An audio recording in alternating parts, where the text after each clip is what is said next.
저는 올해 71살입니다. 부산 해운대에 있는 30평대 아파트에서 혼자 살고 있죠. 이 집은 제 인생 전부였습니다. 남편과 저 둘이서 평생을 악착같이 모아 마련한 보금자리였거든요. 남편은 부두에서 일했고 저는 식당에서 설거지를 했어요.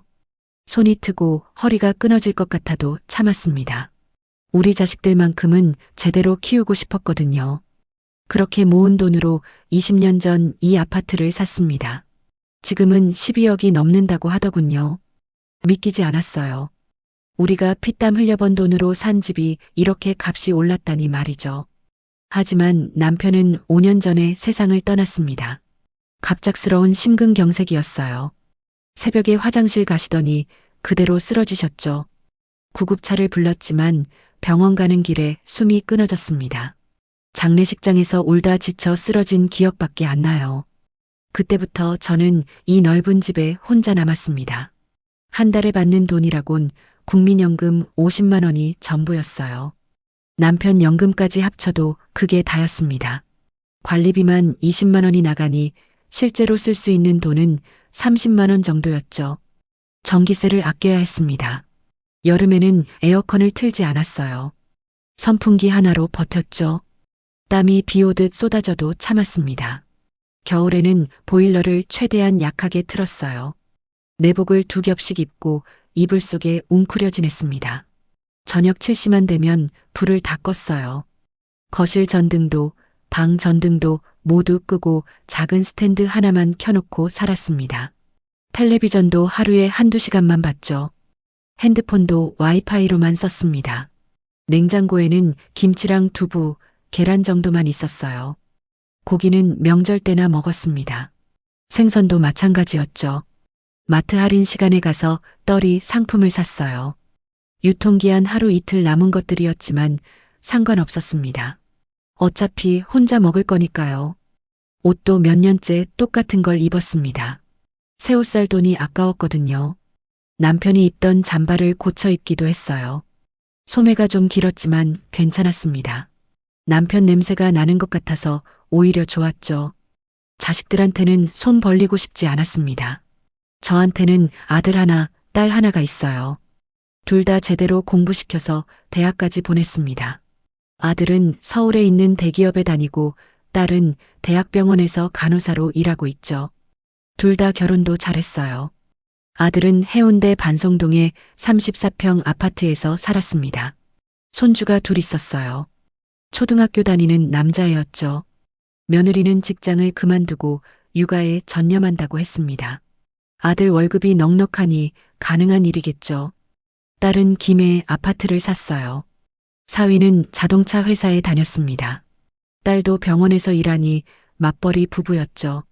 손주는 하나였어요. 유치원 다니는 여자애였습니다. 가끔 명절 때나 얼굴을 봤어요.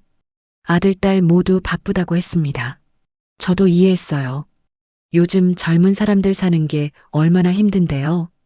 괜히 부담 주고 싶지 않았습니다. 통화도 한 달에 1~2번 정도였어요. 제가 먼저 전화하면 아들은 회의 중이라고 끊었고 딸은 근무 중이라고 나중에 다시 전화하겠다고 했죠. 그런데 다시 전화가 오는 경우는 별로 없었습니다. 괜찮았어요. 애들이 건강하고 잘 살고 있다는 것만으로도 충분했으니까요. 제가 더 바라는 게 뭐가 있겠습니까? 부모된 마음이 다 그렇죠. 그런데 작년 가을부터 몸이 이상했습니다. 무릎이 아프기 시작했어요. 처음에는 그냥 나이 탓이라고 생각했습니다. 70이 넘으면 여기저기 안 아픈 데가 없다잖아요. 파스 붙이고 참았죠. 그런데 점점 심해졌습니다. 계단을 오를 때마다 무릎에서 뼈가 갈리는 것 같은 소리가 났어요. 뚝뚝 소리가 나면서 통증이 확 올라왔습니다. 식은땀이 났죠. 한 계단 한 계단 오르는데 10분도 더 걸렸어요. 쪼그려 앉는 것도 힘들었습니다. 화장실 갈 때마다 고역이었어요. 앉았다 일어설 때 무릎에 천근만 근 무게가 실리는 것 같았습니다. 벽을 짚고 간신히 일어났죠. 장 보러 가는 것도 포기했습니다. 마트까지 걸어가는 게 너무 힘들었거든요. 대신 동네 슈퍼에서 조금씩 샀어요. 값은 비쌌지만 어쩔 수 없었습니다. 밤에는 무릎이 쑤셔서 잠을 이루지 못했어요. 자다가 깨서 무릎을 주물렀습니다. 파스를 하루에 몇 장씩 갈아붙였죠. 그래도 통증은 사라지지 않았어요. 결국 병원에 갔습니다. 동네 정형외과였어요. 의사 선생님이 엑스레이를 찍어보자고 하시더군요. 촬영하고 나서 사진을 보는데 선생님 표정이 심각했습니다. 선생님이 천천히 말씀하셨어요. 어르신, 무릎 연골이 거의 다 닳았어요. 이 정도면 인공관절 수술을 하셔야 합니다. 안 하시면 나중에는 걷지도 못하게 돼요. 머리가 하얘졌습니다. 수술이라는 말이 믿기지 않았어요. 저는 평생 큰 병원 입원해 본 적도 없었거든요. 그런데 수술을 해야 한다니 말이죠. 비용이 얼마나 드나요? 제가 떨리는 목소리로 물었습니다. 보험 적용받으면 한쪽에 700만 원 정도 드실 거예요. 700만 원. 제 통장에는 200만 원밖에 없었습니다. 그것도 몇 달 생활비까지 합친 금액이었죠. 수술은 고사하고 당장 이번 달 생활비도 빠듯한 상황이었어요. 집에 돌아와서 통장을 들여다봤습니다. 잔액 198만 원. 한참을 멍하니 숫자를 바라봤어요. 어떻게 해야 할지 막막했습니다. 평생 처음으로 자식들에게 손을 벌려야 하는 상황이 온 거죠. 핸드폰을 들었다가 놓기를 몇 번이나 반복했습니다. 자존심이 상했어요. 평생 자식들한테 손 한 번 벌리지 않고 살았는데 이제 와서 돈을 달라고 해야 한다니 말이죠. 하지만 수술을 안 하면 걷지도 못하게 된다고 했습니다. 결국 저는 떨리는 손으로 아들에게 전화를 걸었습니다. 전화벨이 울렸습니다. 한 번, 두 번, 세 번. 가슴이 두근거렸어요. 손에 땀이 났습니다. 아들이 받을까, 안 받을까 불안했죠. 네 번째 벨이 울릴 때 아들이 전화를 받았습니다. 네, 엄마. 목소리가 조금 귀찮은 듯 했어요. 저는 그걸 느꼈지만 모른 척 했습니다. 아들아, 엄마가 갑자기 전화해서 미안하구나. 무슨 일이세요? 저 지금 회사에서 일하는 중이라. 제 심장이 쿵쾅거렸습니다. 사실은 말이다. 엄마가 무릎이 안 좋아서 병원에 갔는데 수술을 해야 한다고 하더구나. 아, 그래요? 그럼 하세요. 너무 간단하게 대답하는 아들의 말투에 가슴이 철렁 내려앉았어요. 그게 수술비가 좀 필요해서 말이야. 100만 원만 빌려줄 수 있을까? 한참 침묵이 흘렀습니다. 핸드폰 너머로 아무 소리도 들리지 않았어요. 제 심장 소리만 크게 울렸습니다. 시간이 정지한 것처럼 느껴졌죠. 엄마, 아들이 한숨을 쉬더군요. 요즘 진짜 힘들어요. 애들 학원비 때문에 우리도 빠듯하거든요.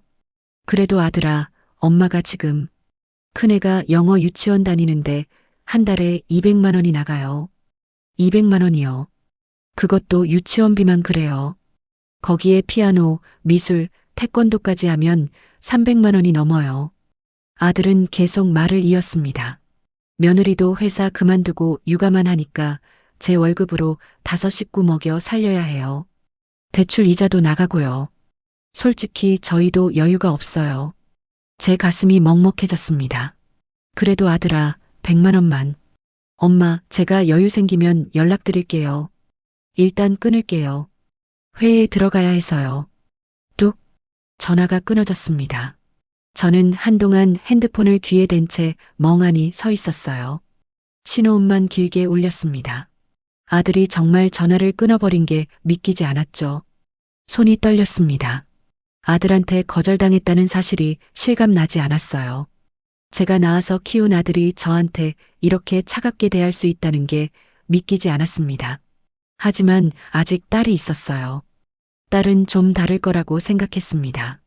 딸이 더 마음이 따뜻하니까요. 저는 다시 용기를 내서 딸에게 전화를 걸었습니다. 딸은 3번 만에 받았어요. 엄마, 무슨 일이세요? 목소리가 급했습니다. 바쁜 것 같았죠. 딸아, 엄마가 무릎 수술을 해야 하는데. 네, 수술요? 딸이 놀란 듯 물었습니다. 응, 연골이 다 닳아서 인공관절 수술을 해야 한대. 그런데 수술비가 필요해서 말이야. 100만 원만 빌려줄 수 있을까? 이번에도 침묵이 흘렀습니다. 딸이 한숨을 푹 쉬는 소리가 들렸어요. 엄마, 저도 지금 형편이 안 돼요.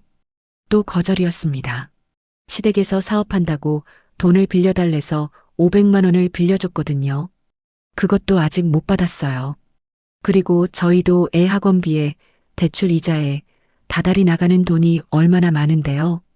제 목이 메었습니다. 딸아, 그래도 엄마 미안해요. 진짜 여유가 없어요. 나중에 여유 생기면 그때 드릴게요. 저 지금 환자 봐야 해서 끊을게요. 딸도 전화를 끊어버렸습니다. 저는 소파에 주저앉았어요.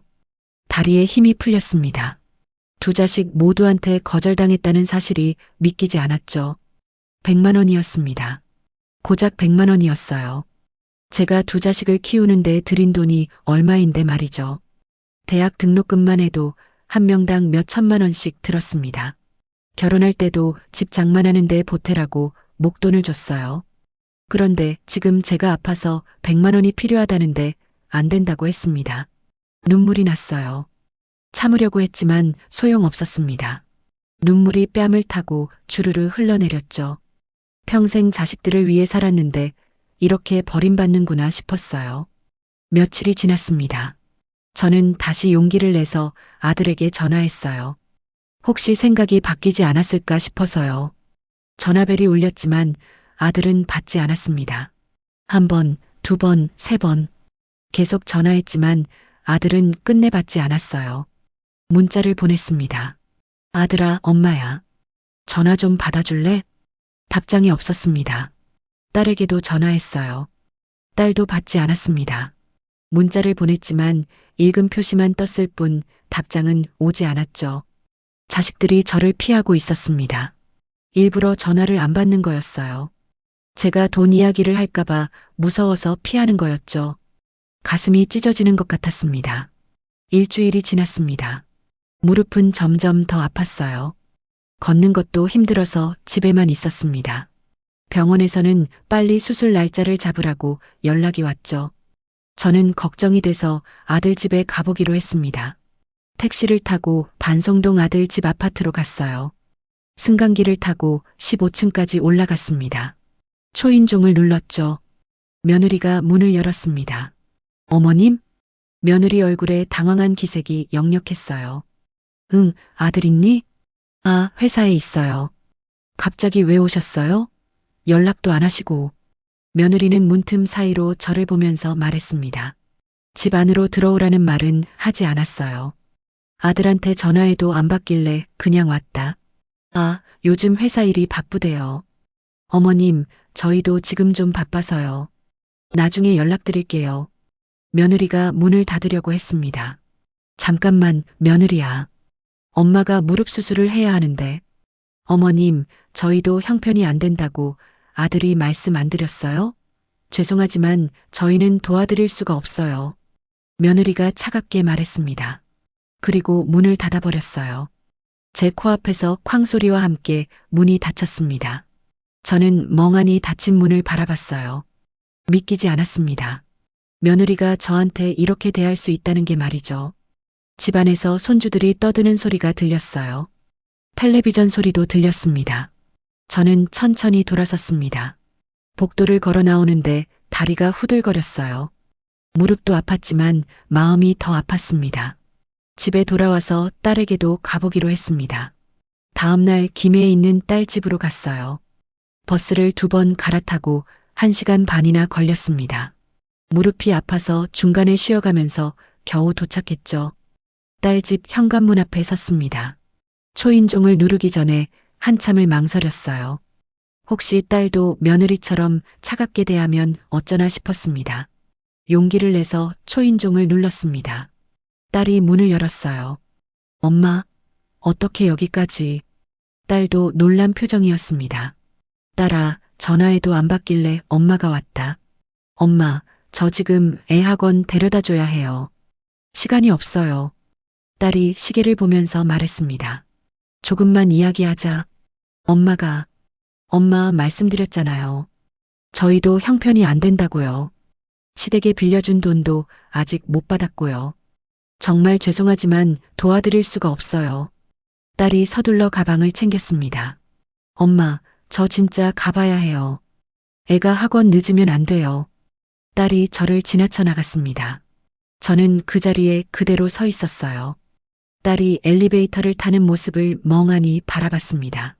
집에 돌아왔습니다. 현관문을 열고 들어서는데 집이 너무 넓어 보였어요. 텅 빈 거실에 저 혼자만 덩그러니 남은 것 같았습니다. 소파에 앉아서 한참을 울었어요. 두 자식 모두 저를 외면했습니다. 제가 아파서 도움이 필요한데 아무도 도와주지 않았어요. 평생 자식들을 위해 살았는데 이게 제가 받을 대우인가 싶었죠. 밤이 되었습니다. 무릎이 너무 아파서 잠을 잘 수가 없었어요. 파스를 붙이고 진통제를 먹었지만 소용없었습니다. 병원에서 또 전화가 왔습니다. 수술 날짜를 빨리 잡으라고 재촉했어요. 저는 대답을 못했습니다. 수술비가 없었거든요. 혼자서는 병원도 갈 수 없었습니다. 무릎이 아파서 걷기가 힘들었어요. 누가 좀 도와줬으면 좋겠는데 아무도 없었습니다. 매일 밤 울면서 잠들었어요. 자식들이 원망스러웠지만 동시에 제 자신도 한심했습니다. 이렇게 비참하게 늙어가는 제 모습이 너무 초라했죠.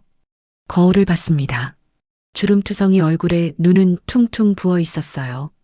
며칠째 제대로 먹지도 못해서 얼굴이 더 야위었습니다. 이게 제 인생이구나 싶었습니다. 자식들한테 버림받은 늙은 여자의 말로였죠. 일주일쯤 지났을 때였습니다. 아파트 승강기에서 같은 층에 사는 박 할머니를 만났어요. 박 할머니는 저보다 5살 정도 어렸지만 친하게 지내던 분이었습니다.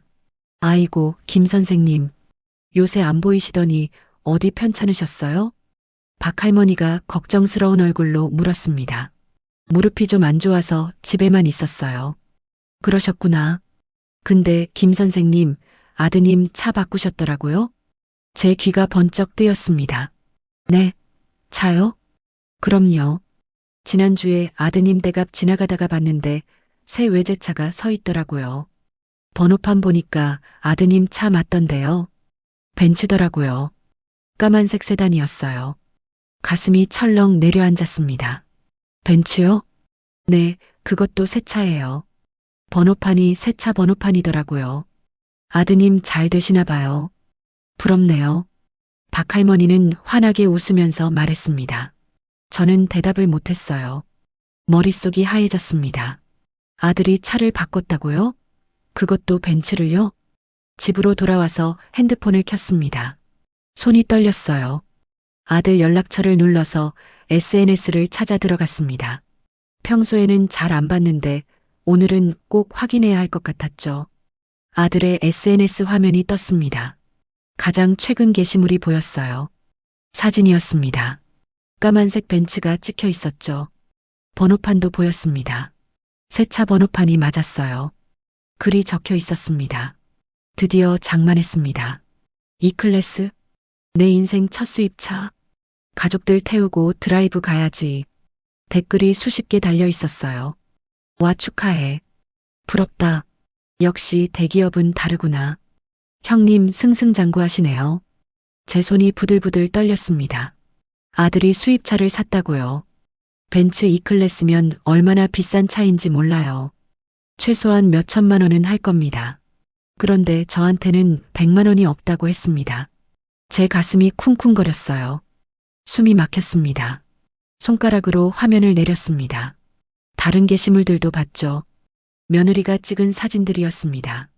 고급 레스토랑에서 찍은 사진이 여러 장 있었어요. 스테이크가 놓인 테이블, 와인잔을 든 며느리, 샹들리에가 빛나는 레스토랑 내부, 모두 최근에 올린 사진들이었습니다. 또 다른 사진도 있었어요. 며느리가 명품 가방을 들고 찍은 셀카였습니다. 가방에는 명품 로고가 선명하게 보였죠. 그 가방이 얼마인지는 모르겠지만 아마 몇백만 원은 할 거예요. 댓글을 봤습니다. 언니, 그 가방 400 넘게 준 거 아니에요? 부럽다. 나도 남편한테 조르는 중. 며느리가 답글을 달았더군요. 남편이 선물해줬어요. 감사하죠. 제 눈에서 눈물이 주르륵 흘러내렸습니다. 400만 원짜리 가방을 사줄 돈은 있으면서 저한테 100만 원은 없다고 했습니다. 고급 레스토랑에서 외식할 돈은 있으면서 엄마 수술비는 없다고 했던 거예요. 화면을 더 내렸습니다. 딸의 SNS도 확인했어요. 딸도 최근에 사진을 여러 장 올렸더군요.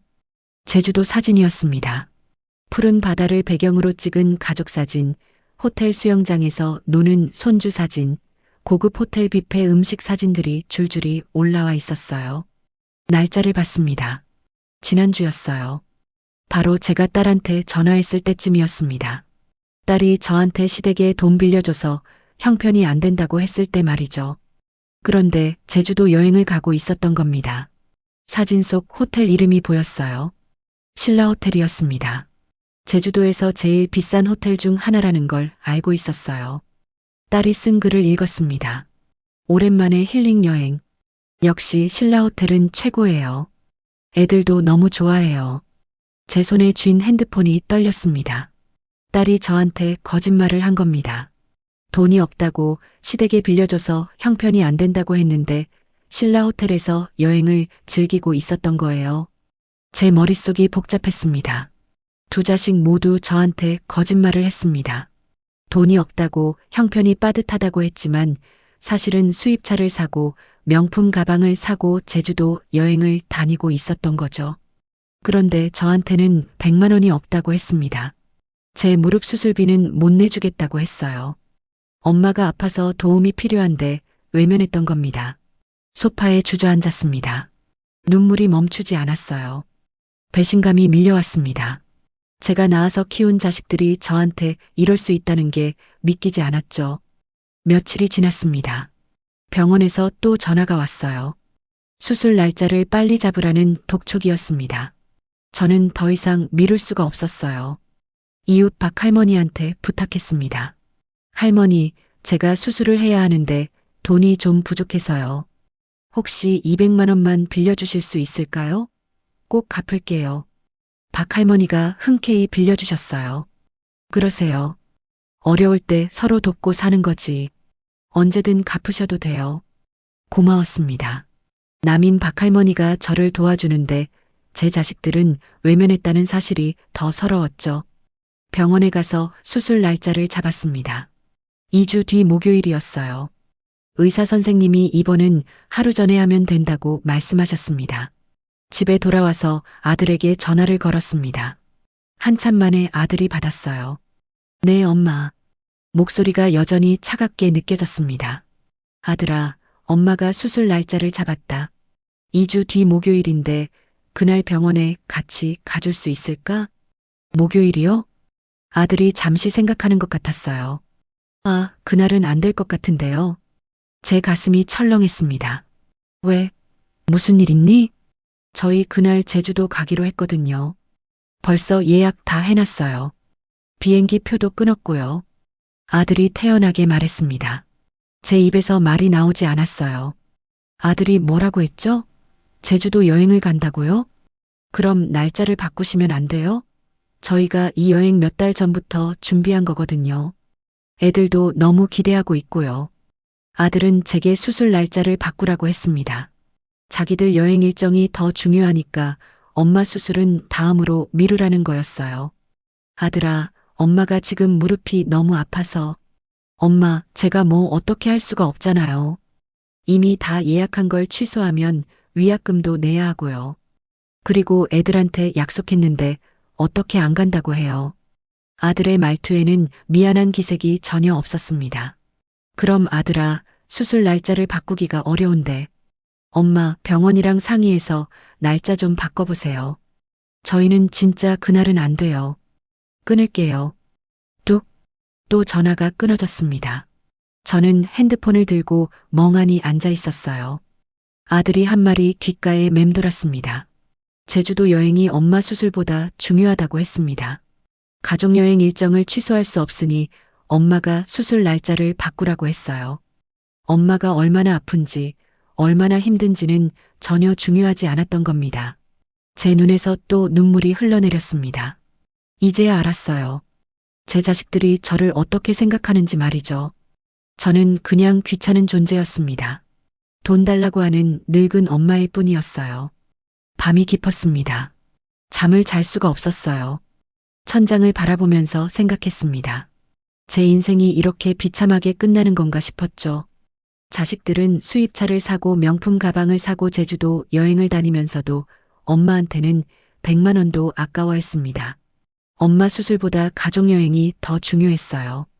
그리고 자식들은 22억짜리 아파트를 노리고 있을 겁니다. 제가 죽으면 이 집을 물려받을 생각만 하고 있겠죠. 지금은 엄마가 귀찮지만 나중에 집은 받고 싶은 거예요. 제 가슴 속에서 무언가가 꿈틀거렸습니다. 분노였는지 서러움이었는지 배신감이었는지 잘 모르겠어요. 여러 감정이 뒤섞여서 제 심장을 짓누르고 있었습니다. 창밖을 봤습니다. 해운대 야경이 보였어요. 반짝이는 불빛들이 아름다웠습니다. 이 아파트에서 본 마지막 야경일지도 모른다는 생각이 들었죠. 그날 밤 저는 결심했습니다. 이대로는 안 되겠다고 말이에요. 뭔가를 해야 한다고 생각했습니다. 자식들한테 계속 이렇게 당할 수는 없었으니까요. 다음 날 아침 일찍 일어났습니다. 핸드폰을 들고 부동산 중개사무소 전화번호를 찾았어요. 손이 떨렸지만 전화를 걸었습니다. 여보세요. 제 아파트를 팔고 싶은데요. 제 목소리는 생각보다 단호했습니다. 부동산 중개사가 오후 2시에 온다고 했습니다. 저는 집안을 둘러봤어요. 30년 넘게 살았던 이 집을 정말 팔아야 하나 싶었습니다. 거실 소파, 식탁, 안방 침대. 모든 게 남편과의 추억이었죠. 그런데 자식들 생각을 하니 마음이 다시 굳어졌습니다. 초인종이 울렸어요. 문을 열자 40대 정도 되는 남자 중개사가 서 있었습니다. 안녕하세요. 동원공인중개사 김 대표입니다. 들어오세요. 중개사가 집안을 둘러봤습니다. 오, 30평대 아파트인데 관리가 정말 잘 되어 있네요. 해운대 바다뷰도 좋고요. 이 정도면 시세가 12억은 넘을 겁니다. 제 심장이 뛰었어요. 12억이요? 네, 요즘 해운대 아파트 시세가 많이 올랐거든요. 이 단지는 특히 인기가 좋아서요. 급하게 파시는 거 아니면 12억 5천도 받으실 수 있어요. 중개사가 자신 있게 말했습니다. 12억에 빨리 팔고 싶어요. 네, 12억이에요? 그럼 한 달 안에 팔릴 겁니다. 확실합니다. 중개사 눈이 반짝였어요. 계약서를 썼습니다. 손이 떨렸지만 서명을 했어요. 이제 돌이킬 수 없다는 생각이 들었습니다. 참고로 가족분들은 다 동의하신 거죠? 중개사가 물었습니다. 저 혼자 삽니다. 자식들은 따로 살고요. 아, 그러시군요.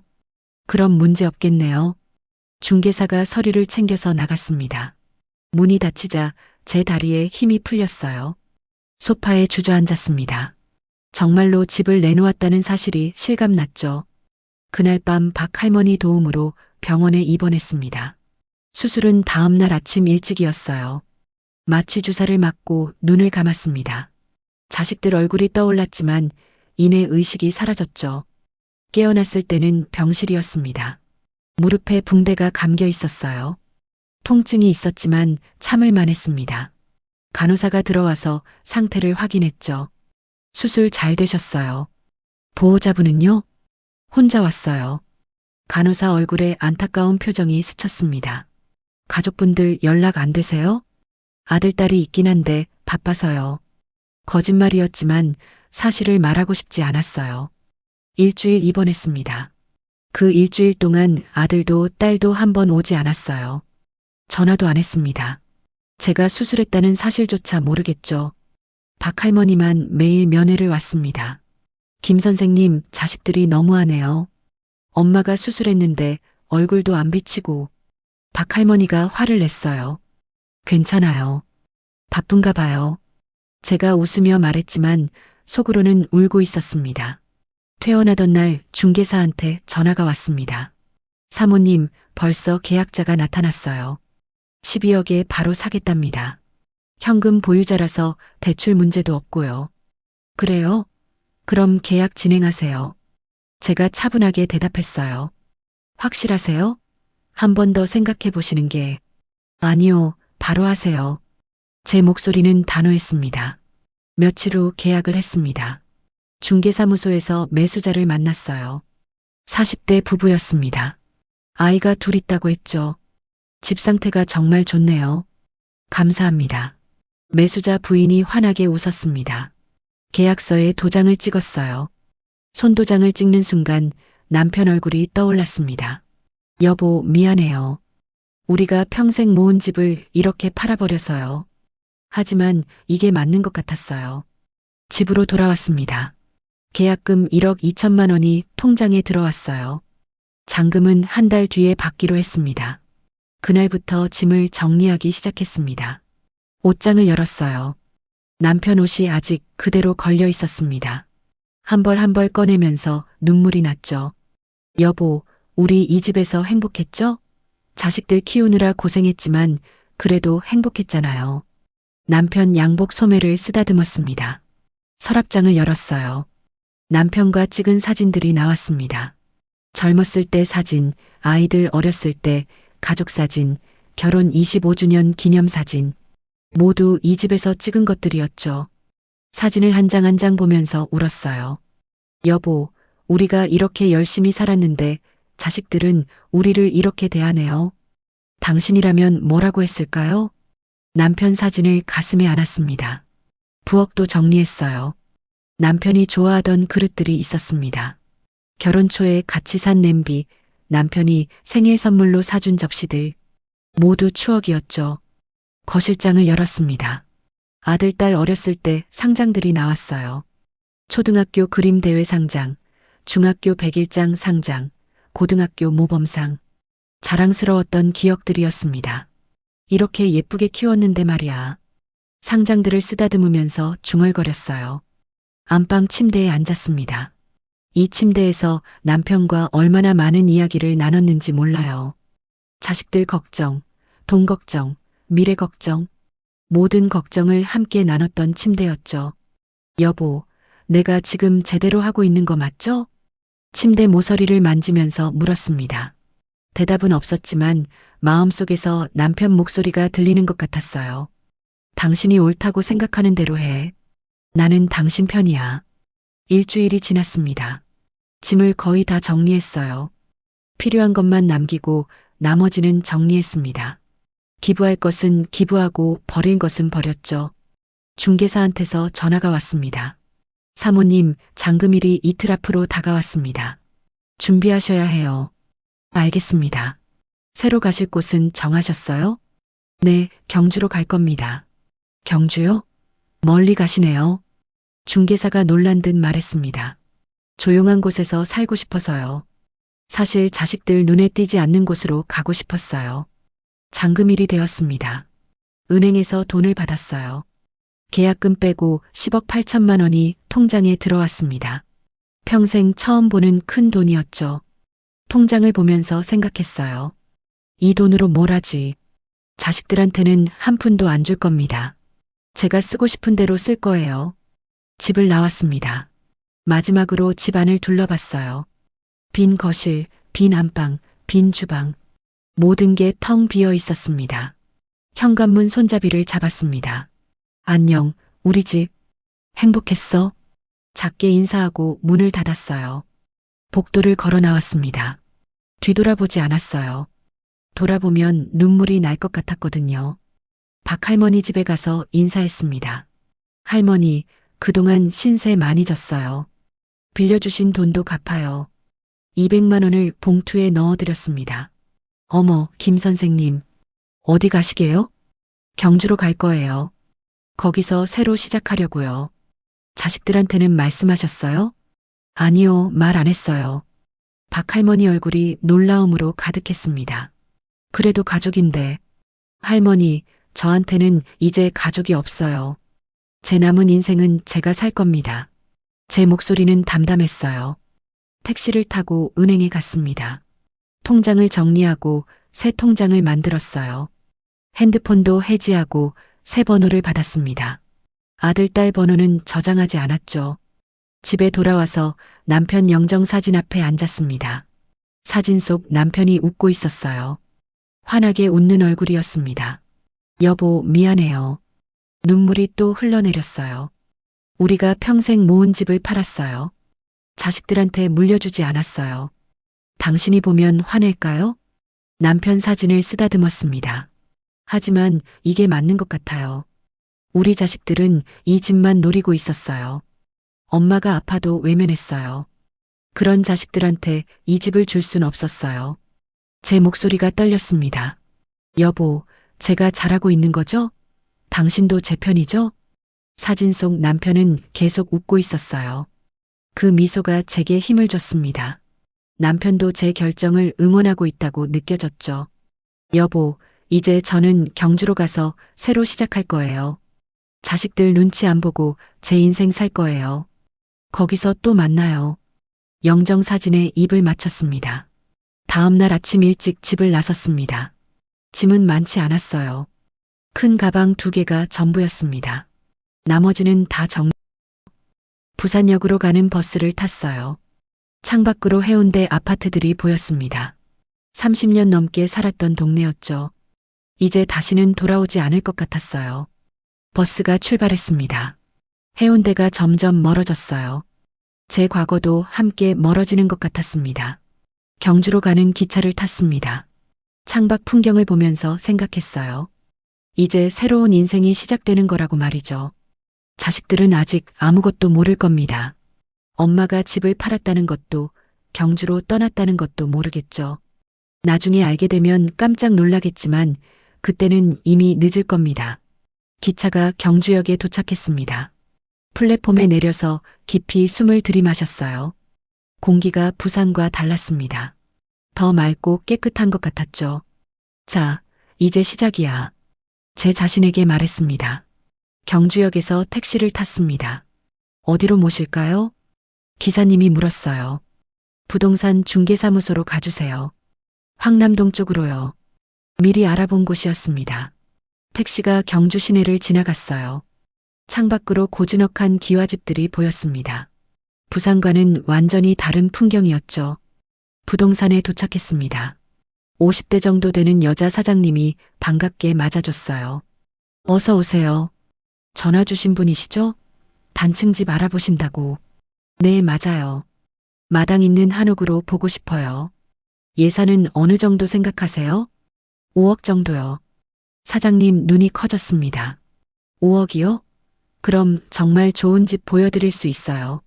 한 군데 딱 좋은 데가 있거든요. 사장님 차를 타고 집을 보러 갔어요. 황남동에서 조금 떨어진 곳이었습니다. 차로 10분쯤 갔죠. 주변이 점점 조용해졌어요. 여기에요. 사장님이 차를 세웠습니다. 앞에 한옥이 보였어요. 기와 지붕이 아름다웠습니다. 담장 너머로 나무들이 보였죠. 대문을 열고 들어갔습니다. 마당이 넓었어요. 50평은 되어 보였습니다. 정원수들이 가지런히 심어져 있었죠. 이 집은 10년 전에 지은 거예요. 한옥이지만 내부는 현대식으로 되어 있어서 살기 편하세요. 사장님이 설명했습니다. 대청마루를 지나 안방으로 들어갔어요. 방이 아담했습니다. 창문으로 마당이 보였죠. 햇살이 따스하게 들어왔어요. 부엌도 깔끔했습니다. 싱크대도 새 것이고 냉장고도 그대로 두고 간다고 했어요. 가스레인지, 전자레인지 다 있었습니다. 화장실도 현대식이었어요. 욕조도 있고 샤워 시설도 좋았습니다. 노인이 살기에 불편함이 없어 보였죠. 마당으로 나왔습니다. 한쪽에 작은 텃밭을 만들 수 있는 공간이 있었어요. 흙도 기름져 보였습니다. 뒤쪽에 산책로도 있어요. 보여드릴까요? 사장님이 말했습니다. 집 뒤편으로 갔어요. 작은 오솔길이 나왔습니다. 산으로 이어지는 길이었죠. 나무들이 우거져서 그늘이 시원했어요. 여기서 산책하시면 정말 좋으세요. 공기도 좋고요. 사장님 말이 맞았습니다. 이 집으로 할게요. 제가 말했습니다. 네, 벌써 결정하세요? 다른 집도 보시고. 아니에요. 이 집이 마음에 들어요. 바로 계약하고 싶어요. 제 목소리는 단호했습니다. 사장님이 놀란 표정을 지었지만 이내 웃었어요. 알겠습니다. 사장님 결단력이 대단하시네요. 다음 날 계약했습니다.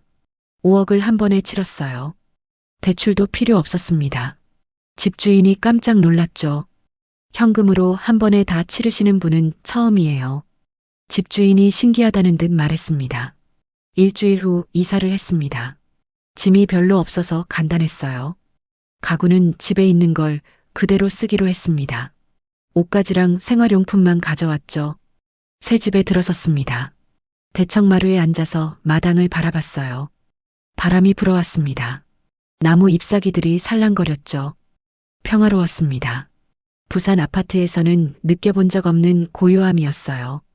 차 소리도 안 들렸습니다. 새소리만 들렸죠. 여기서 새로 시작하는 거야. 제 자신에게 말했습니다. 며칠 후 동네를 둘러봤습니다. 걸어서 10분 거리에 작은 슈퍼가 있었어요. 주인 할머니가 친절했습니다. 새로 오셨어요? 어디서 오셨는데요? 부산에서 왔어요. 아이고, 멀리서 오셨네. 우리 동네 조용하고 좋아요. 편히 지내세요. 할머니가 환하게 웃었습니다. 슈퍼에서 조금 더 걸으니 사찰이 나왔어요. 산 중턱에 자리 잡은 절이었습니다. 천년 고찰이라고 적혀 있었죠. 천황사라는 이름이었어요. 계단을 올라갔습니다. 무릎 수술을 한 지 얼마 안 됐지만 걸을 만했어요. 천천히 한 계단씩 올라갔습니다. 절 마당에 도착했습니다.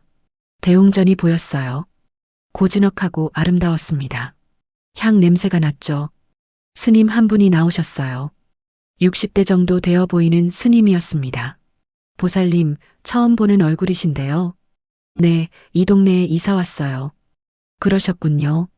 천황사에 오신 걸 환영합니다. 스님이 합장을 하셨습니다. 저도 합장으로 답했어요. 스님, 제가 여쭤볼 게 있는데요. 말씀하세요. 보시를 하고 싶은데 어떻게 하면 되나요? 스님이 잠시 생각하시더니 말씀하셨습니다. 보시 액수는 보살님 마음대로 하시면 됩니다. 작은 금액도 좋고 큰 금액도 좋습니다. 5억을 보시하고 싶어요. 제가 조용히 말했습니다. 스님이 깜짝 놀라셨어요. 5억이요? 네, 생전 공양으로 하고 싶어요. 제가 살아있는 동안 절에서 부처님께 공양 올려주시면 좋겠어요. 스님 눈에 눈물이 고였습니다. 보살님, 그렇게 큰 공덕을 쌓으시면 부처님께서 반드시 지켜주실 겁니다. 며칠 후 주지 스님을 만났습니다. 조용한 방에서 차를 마시며 이야기를 나눴어요. 보살님, 5억이라는 큰 돈을 보시하시는 이유가 있으신가요? 주지 스님이 조심스럽게 물으셨습니다. 제 인생을 정리하고 싶어서요. 자식들한테 물려줄 생각 없어요. 차라리 부처님께 드리는 게 낫겠다 싶었죠. 제가 솔직하게 말했습니다. 주지 스님이 고개를 끄덕이셨어요. 보살님 마음이 참 깊으시군요. 알겠습니다. 이 돈은 절 운영과 불우이웃 돕는데 소중히 쓰겠습니다. 감사합니다, 스님. 아닙니다. 감사해야 할 사람은 저희입니다. 보살님 공덕이 하늘에 닿을 겁니다. 주지 스님이 깊이 합장하셨습니다. 보시를 마치고 집으로 돌아왔습니다. 통장에는 2억이 남아 있었어요. 이 돈이면 넉넉히 살 수 있었습니다. 마당에 나가서 텃밭을 가꾸기 시작했습니다. 삽으로 땅을 파고 고랑을 만들었어요. 슈퍼에서 산 상추 모종과 고추 모종을 심었습니다. 땀이 났지만 기분이 좋았어요. 흙을 만지니까 마음이 편안해졌습니다. 부산 아파트에서는 해볼 수 없던 일이었죠. 이웃 할머니가 담장 너머로 말을 걸었습니다. 새로 오신 분이시죠? 저는 옆집에 사는 최 씨예요. 안녕하세요. 저는 김 씨예요. 텃밭 가꾸시네요. 처음이세요? 네, 처음이에요. 그럼 제가 좀 도와드릴게요. 이리 오세요. 최 할머니가 담장 문을 열고 우리 마당으로 들어왔어요. 같이 텃밭을 가꿨습니다. 최 할머니가 이것저것 알려줬어요. 물은 언제 줘야 하는지, 벌레는 어떻게 잡는지 세세하게 가르쳐줬죠. 김 선생님, 자식들은 어디 사세요? 최 할머니가 물었습니다. 부산이요. 아, 그래요? 그럼 가끔 오시겠네요. 아니요, 안 올 거예요. 제가 담담하게 말했습니다. 최 할머니가 더 묻지 않았어요. 뭔가 사연이 있다는 걸 눈치챈 것 같았습니다. 그날 저녁 최 할머니가 반찬을 가져왔습니다. 이거 드세요. 제가 담근 김치예요. 고마워요. 혼자 사시는데 반찬하기 힘드시죠? 제가 가끔 갖다 드릴게요. 최 할머니가 따뜻하게 웃었습니다. 며칠 후 또 다른 이웃을 만났어요. 앞집에 사는 박 할머니였습니다. 최 할머니보다 나이가 좀 더 많아 보였어요. 새로 오신 분 맞죠? 저는 앞집에 사는 박 씨예요. 안녕하세요. 김 씨예요. 같이 차 한잔 하실래요? 제 집으로 오세요. 박 할머니 집에 갔습니다. 작은 한옥이었어요. 대청마루에 앉아서 녹차를 마셨습니다. 김 선생님, 부산에서 오셨다면서요? 네, 맞아요. 자식들 때문에 오셨어요? 박 할머니가 직설적으로 물었습니다. 저는 잠시 망설이다가 고개를 끄덕였어요.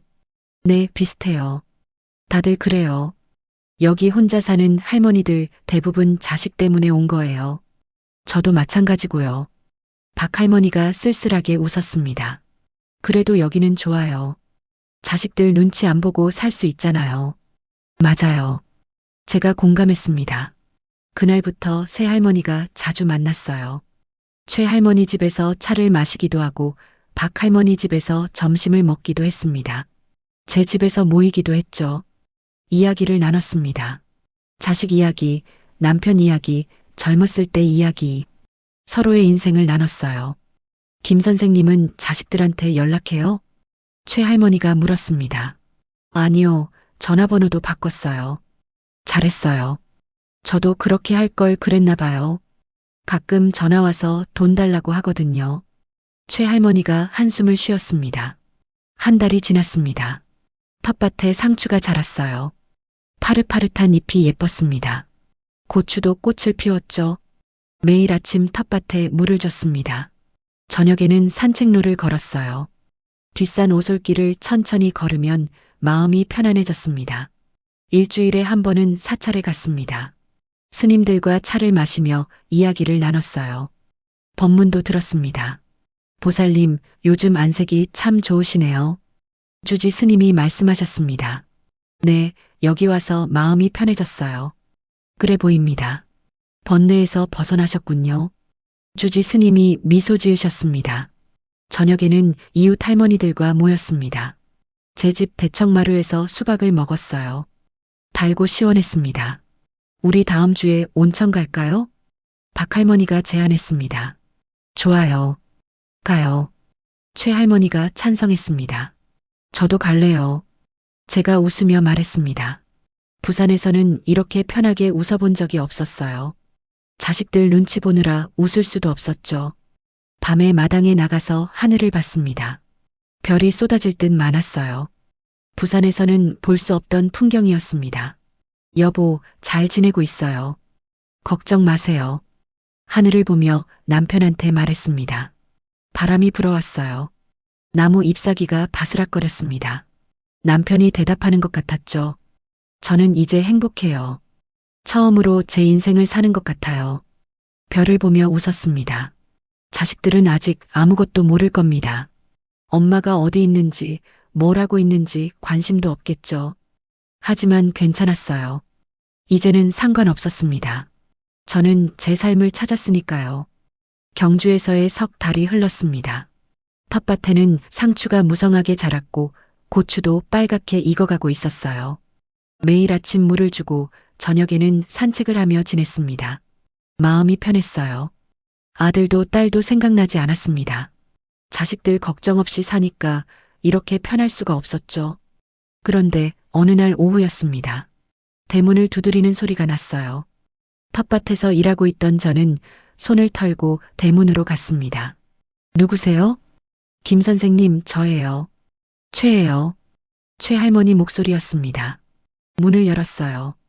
최 할머니가 심각한 표정으로 서 있었습니다. 무슨 일이세요? 김 선생님, 아까 어떤 남자가 저한테 물어봤어요. 김 선생님 집이 어디냐고요? 제 가슴이 철렁했습니다. 남자요? 어떻게 생긴 사람이었어요? 40대쯤 됐고 정장 입었는데 얼굴이 많이 상해 보이더라고요. 김 선생님 아들 아니에요? 아들이었습니다. 제 손이 떨렸어요. 아들이 어떻게 여기까지 찾아왔을까요? 뭐라고 하셨어요? 저는 모른다고 했어요. 그런데 그 사람이 친척들한테 다 물어봤대요. 결국 누군가한테 주소를 알아냈나 봐요. 최 할머니가 걱정스러운 얼굴로 말했습니다. 곧 올 것 같아요. 제가 먼저 알려드려야 할 것 같아서 왔어요. 고마워요, 최 선생님. 최 할머니가 돌아갔습니다. 저는 대문을 닫고 집 안으로 들어왔어요. 가슴이 두근거렸습니다. 아들이 왜 찾아왔을까요? 석 달 동안 연락 한 번 없던 아들이 갑자기 경주까지 찾아올 이유가 뭘까요? 분명 무슨 일이 생긴 겁니다. 1시간쯤 지났을 때였습니다. 대문을 세차게 두드리는 소리가 났어요. 쿵쿵 소리가 요란했습니다. 엄마 계세요? 문 좀 열어주세요. 아들 목소리였습니다. 저는 대청마루에 앉아서 대답하지 않았어요. 숨을 죽이고 있었습니다. 엄마, 제발 문 좀 열어주세요. 엄마 분명 안에 계시잖아요. 아들이 계속 대문을 두드렸습니다. 저는 천천히 일어나서 대문으로 갔어요. 대문을 열었습니다. 아들이 서 있었습니다. 최 할머니 말대로 정장을 입고 있었는데 구겨져 있었어요. 얼굴은 초췌했습니다. 수염도 안 깎은 것 같았죠. 엄마. 아들이 저를 보자마자 말했습니다. 왜 왔니? 제 목소리는 차가웠어요. 엄마, 갑자기 어디 간 거예요? 전화번호도 바꾸고. 얼마나 찾았는지 아세요? 아들이 따지듯 말했습니다. 내가 어디 가든 내가 상관할 일이 아니지 않니? 엄마, 해운대 아파트는 어떻게 된 거예요? 제가 찾아갔는데 다른 사람이 살고 있더라고요. 아들 목소리가 커졌습니다. 팔았다. 제가 담담하게 말했습니다. 네, 팔았다고요? 아들 얼굴이 하얘졌습니다. 왜 상의도 없이 집을 팔아요? 그게 우리 집이었잖아요. 우리 집? 그건 내 집이었어. 내 집이 아니고. 제가 단호하게 말했습니다. 아들이 입을 벌렸다가 닫았어요. 그럼 집 판 돈은요? 내가 쓰고 있지. 엄마, 그게 무슨... 아들이 말을 잇지 못했습니다. 저는 아들을 똑바로 봤어요. 무슨 일로 왔니? 석 달 동안 연락 한 번 없더니 갑자기 왜 찾아온 거야? 아들이 고개를 숙였습니다. 엄마, 저 사업이 안 됐어요. 사업? 회사에서 독립해서 사업을 시작했거든요. 그런데 실패했어요. 빚이 너무 많아요. 아들 목소리가 떨렸습니다. 빚이 얼마나 되는데? 2억이요. 제가 한숨을 쉬었습니다. 그래서 나한테 왔구나. 돈 달라고. 아들이 고개를 들었어요. 엄마, 제발 도와주세요. 집도 경매 넘어갔어요. 지금 처가댁에 얹혀 살고 있어요. 애들도 학교 못 다니게 생겼어요. 그게 내가 상관할 일이니? 제 목소리는 여전히 차가웠습니다. 엄마가 무슨 말씀을... 내가 나한테 100만 원 빌려달라고 했을 때 기억나니? 아들이 말문이 막혔습니다. 나는 무릎 수술을 해야 했어. 아파서 걷지도 못할 지경이었지. 그런데 넌 뭐라고 했지? 엄마, 그건 애들 학원비 때문에 빡빡하다고 했잖아. 영어 유치원비가 200만 원이라고 했지. 그래서 엄마한테 100만 원 줄 수 없다고 했어. 제 목소리가 점점 커졌습니다. 그런데 그때 넌 뭐라고 있었니? 벤츠 E클래스 샀잖아. 며느리한테 400만 원짜리 가방 사줬고 고급 레스토랑에서 외식하고 다녔지. 아들이 아무 말도 못했어요. 내가 수술 날짜 잡았을 때는 뭐라고 했지? 제주도 여행 가야 하니까 날짜 바꾸라고 했잖아. 엄마 수술보다 가족여행이 더 중요했던 거지? 엄마, 그때는 제가 잘못 생각했어요. 지금 생각하면 정말 미안해요. 아들이 사과했지만 진심이 느껴지지 않았어요. 지금 와서 미안하다고? 넌 지금도 내가 미안해서 온 게 아니잖아. 돈이 필요해서 온 거지. 제가 냉정하게 말했습니다. 아들이 할 말을 잃은 듯 했어요. 엄마, 제발요. 3천만 원만 빌려주세요. 꼭 갚을게요. 아들이 무릎을 꿇었습니다. 정장 바지가 흙바닥에 닿았어요. 아들이 두 손을 모으고 빌었습니다. 제가 잘못했어요. 그때 제가 엄마한테 너무 차갑게 했어요. 이제라도 효도할게요. 제발 한 번만 도와주세요. 제 가슴 한구석이 아팠습니다. 하지만 마음을 굳게 먹었어요. 이미 늦었습니다. 일어나라. 제가 차갑게 말했습니다. 엄마, 그때 100만 원도 안 빌려준 사람한테 왜 왔니? 그때 나를 외면한 사람이 지금 와서 도와달라고 하는 게 말이 되니? 아들이 입술을 깨물었어요. 넌 나를 엄마로 본 게 아니었어. 그냥 12억짜리 아파트를 물려줄 사람으로 봤지. 내가 아프든 말든 상관없었잖아. 나만 죽으면 집을 차지할 수 있으니까. 아니에요, 엄마. 저는 정말 거짓말하지 마. 내가 나를 어떻게 생각했는지 다 알아. SNS도 다 봤어. 돈 없다면서 수입차 사고 명품 가방 사고 제주도 여행 다니고 늙은 엄마는 굶어 죽든 말든 상관없었던 거지. 제 목소리가 떨렸습니다. 아들이 고개를 숙였어요. 엄마, 정말 죄송해요. 제가 잘못했어요. 이제 와서 사과해도 소용없어? 이미 늦었어. 엄마, 그래도 나는 이제 내 인생을 살 거야. 자식들 눈치 안 보고 내가 하고 싶은 대로 살 거야. 넌 내 걱정이나 해. 내 앞가림은 내가 한다. 제가 단호하게 말했습니다. 엄마, 제발요. 저 정말 힘들어요. 빚쟁이들이 매일 찾아와요. 애들도 무서워해요. 아들이 울먹이며 말했습니다. 하지만 제 마음은 움직이지 않았어요. 넌 내가 힘들 때 외면했잖아. 나도 이제 내가 없어. 제가 대문으로 걸어갔습니다. 들어가라. 다신 오지 마. 엄마, 엄마. 아들이 제 팔을 붙잡으려고 했습니다. 저는 팔을 뿌리쳤어요. 손 떼. 이제 우리 남남이야. 엄마, 제발 한 번만. 내가 나한테 전화 안 받을 때, 집 찾아갔는데 문전 박대당할 때 나는 얼마나 서러웠는지 아니? 내가 낳아서 키운 자식한테 그런 대우 받을 때 내 마음이 어땠는지 알아? 제 눈에서 눈물이 흘러내렸습니다. 넌 그때 나를 버렸어. 그러니까 이제 나도 너를 버린다. 평생 자식들 위해 살았는데 이제는 나를 위해 살 거야. 대문 안으로 들어가서 문을 닫았습니다. 엄마, 엄마 제발이요. 문 좀 열어주세요. 아들이 대문을 두드렸습니다. 저는 대답하지 않았어요. 대청마루로 걸어가서 앉았습니다. 엄마, 엄마. 아들 목소리가 점점 작아졌습니다. 한참이 지나자 조용해졌어요. 아들이 떠난 것 같았습니다. 저는 마당을 바라봤습니다. 텃밭의 상추가 바람에 살랑거렸어요. 파란 하늘에 구름이 떠 있었습니다. 눈물이 계속 흘러내렸습니다. 마음 한구석이 아팠어요. 아무리 밉고 원망스러워도 제가 낳은 자식인데 말이죠. 하지만 돌이킬 수 없었습니다. 아들은 저를 엄마로 대하지 않았어요. 그러니 저도 아들을 아들로 대할 수 없었습니다. 저녁이 되었습니다. 최할머니가 찾아왔어요. 김 선생님 괜찮으세요? 아까 그 사람 떠나는 거 봤어요. 괜찮아요. 제가 웃으며 말했습니다. 힘드시겠어요. 자식 일이 제일 힘들잖아요. 아니에요. 이제 후련해요. 정리가 된 것 같아요. 제 말은 진심이었습니다. 최할머니가 제 손을 잡았어요. 잘하셨어요. 김 선생님이 행복하게 사셔야 해요. 고마워요. 밤이 깊었습니다.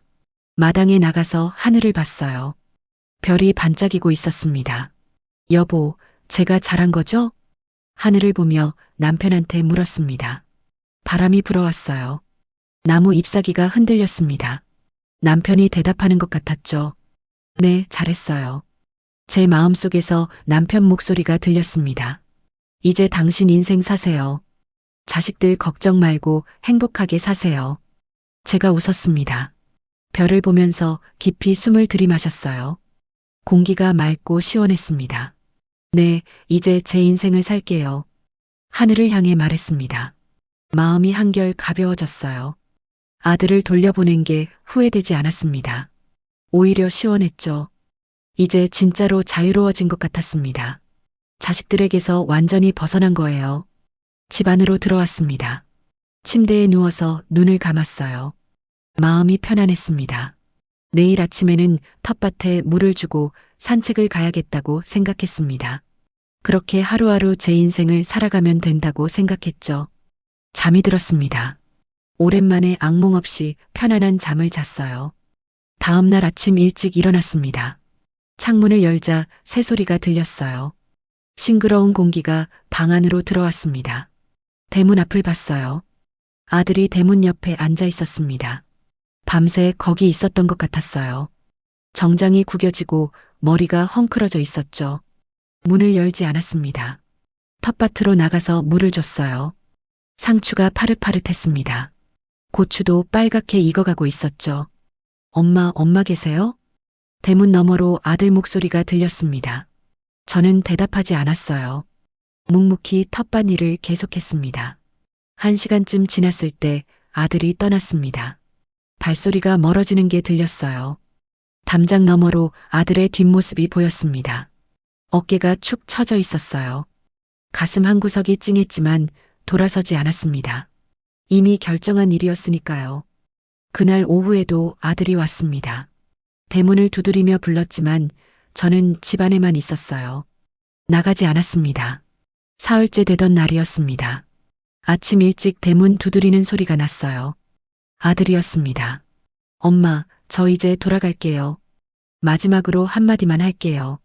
저는 대청마루에 앉아서 귀를 기울였습니다. 엄마, 제가 정말 잘못했어요.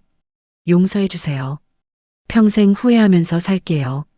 아들 목소리가 떨렸어요. 엄마 건강하세요. 행복하게 사세요.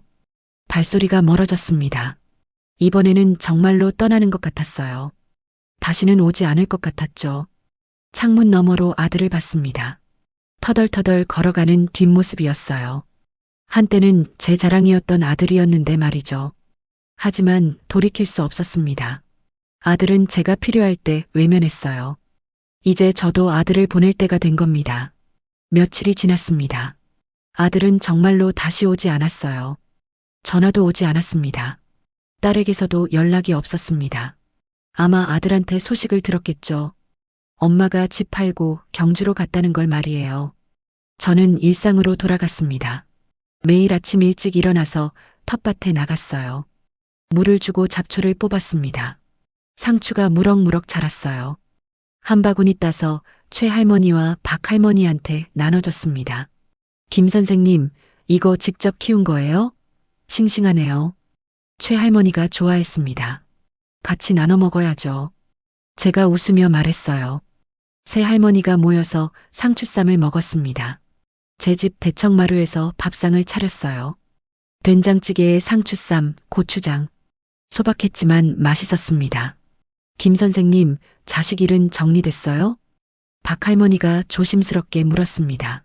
네, 정리됐어요. 잘하셨어요.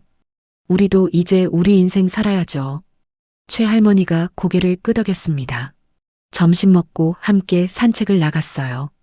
뒷산 오솔길을 걸었습니다. 나무 그늘이 시원했죠. 새들이 지저귀고 있었어요. 여기 공기가 정말 좋아요. 제가 깊이 숨을 들이마셨습니다. 그러게요. 부산하고는 비교도 안 되죠? 박 할머니가 웃었습니다. 1시간쯤 걷다가 쉬었어요. 바위에 앉아서 물을 마셨습니다. 산 아래로 경주 시내가 보였죠. 저기 저 기와지붕들 좀 보세요. 아름답지 않아요? 최 할머니가 가리켰습니다. 정말 아름다웠습니다. 천년 고도의 풍경이 한눈에 들어왔어요. 평화로웠습니다. 일주일에 한 번은 사찰에 갔습니다. 천왕사 계단을 천천히 올라갔어요. 무릎이 많이 좋아져서 이제는 편하게 걸을 수 있었습니다. 대웅전에 들어가서 절을 했습니다. 부처님 앞에 무릎을 꿇고 기도했어요. 남편의 명복을 빌었습니다. 여보, 잘 지내고 있어요. 걱정 마세요. 속으로 남편에게 말했습니다. 예불이 끝나고 주지 스님과 차를 마셨어요. 보살님, 요즘 얼굴이 더 밝으시네요. 주지 스님이 말씀하셨습니다. 네, 마음이 편해졌어요. 번뇌에서 벗어나셨군요. 집착을 내려놓으셨나 봅니다. 네, 이제 제 인생을 살고 있어요.